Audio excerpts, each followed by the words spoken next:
आज चाहिँ मैले बनाउँदैछु बाबु बाजेबाट स्कुल सुरु भयो। हिजो मैले यो साग लिएर आएको थिएँ, मेथीको कि केसको भन्छन् होइन, धोएर ठिक्क पारिएको थिएँ होइन। अनि अहिले चाहिँ यो सिजन चलिएछ नि यस्तो सानो आलुको, त यही हेर्छु। अनि हजुरहरूले कसरी बनाउनुहुन्छ यो साग कमेन्ट बक्समा जरुर भनिदिनु होला। अस्ति मैले भिडियोमा हजुरलाई देखाउन पाइनँ, मैले पूजाको अलिकति सामान लिएको थिएँ। एउटा चाहिँ यो हो, ठिक छ। यो डेली पानी फेरेर यो फुल यहीँ हुन्छ, यो नक्ली हो, तर मैले यो चाहिँ असली लिन्छु जहिले पनि होइन। बिहान बेलुका दुवैतिर फेर्छु पानी। अनि एउटा यो लिएको थिएँ होइन, यो आएपछि नि काम आउँछ, पूजासुजा पनि काम आउँछ, ठिक छ। अनि यसित सँगसँगै यो पनि लिएको थिएँ होइन, यो।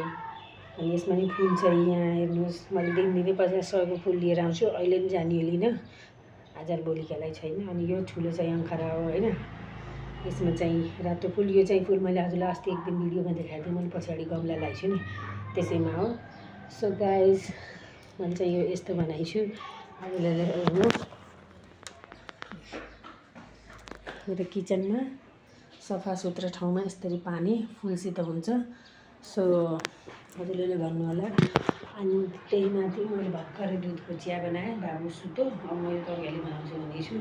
अनि आज चाहिँ मैले यो गिलासमा खान मन लागेको चिया, सधैँ मैले कपमा खान्थेँ, ठिक छ। यस्तो चाहिँ सेतो चिया हो यो। सो गाइज हजुर सबैले भनिदिनु होला कमेन्ट बक्समा कि हजुरलाई मेरो भिडियो कस्तो लाग्छ, लाइक सेयर कमेन्ट जरुर गरिदिनु।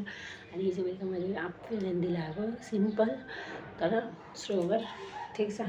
अरू यो चाहिँ मेरो कुर्ता मेरो मम्मीको हो होइन, सुरुवाल चाहिँ मेरो हो। मैले यस्तो मेहन्दी आज यही लगाएको थिएँ, अहिलेसम्म खोली छैन।